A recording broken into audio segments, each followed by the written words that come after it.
Hello, my name is Dr. William Tong. I am the Clinical Chair of East Berkshire CCG.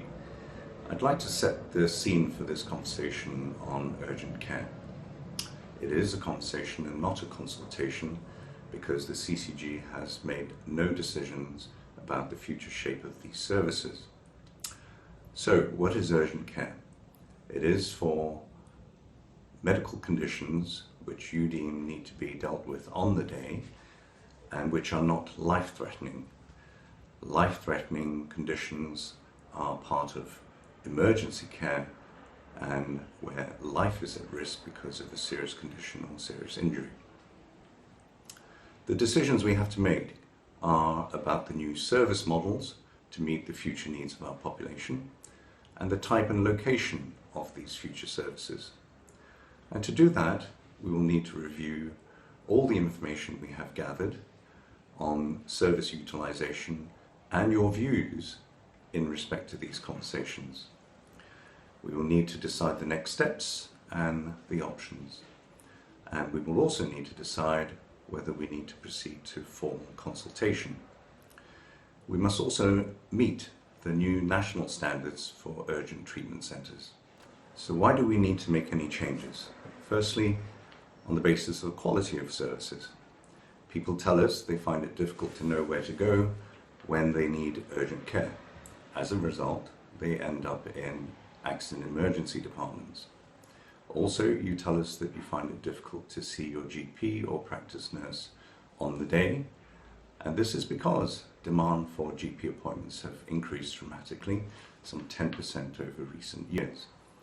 If things stay the same, we will need another 81 GPs in East Berkshire by 2020, and many more nurses. We must meet the needs of our patients with mental health crises. We must also meet our national health constitutional standards, such as the A&E 4-hour see and treat targets. Our population is also changing, and the needs of our patients are also changing. People living longer, partly due to medical advances, but as we all live longer, chances are we'll have more multiple conditions and more complex needs. Some people need to be in hospital, but some can definitely stay at home. Some people in hospital are staying much longer than they need, partly because of a lack of effective arrangements in place at home. We definitely need to address earlier support to people to prevent them from ending up in hospital unnecessarily. We also have to address the workforce changes and challenges because, as I've already said, we have a shortage of GPs and nurses and other qualified professionals such as paramedics and therapists.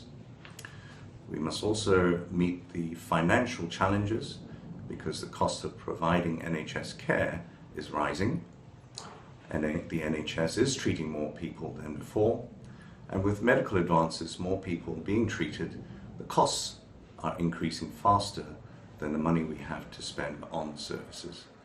We also spend money on maintaining very old buildings, and some of which are unused.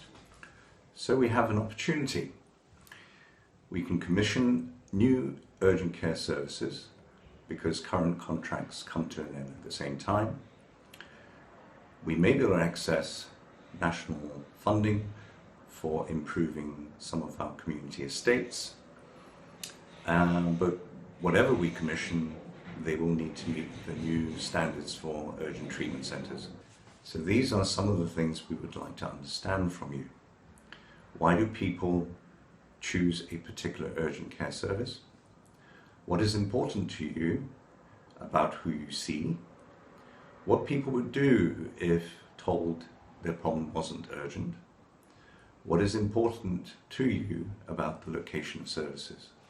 We are looking for your experiences, good or bad, about the urgent care services you currently use and what you would like us to consider going forward. Are there more effective ways of providing urgent care? In terms of next steps, we will have a number of daytime and evening meetings across East Berkshire. We will also have online discussion forums and an online survey.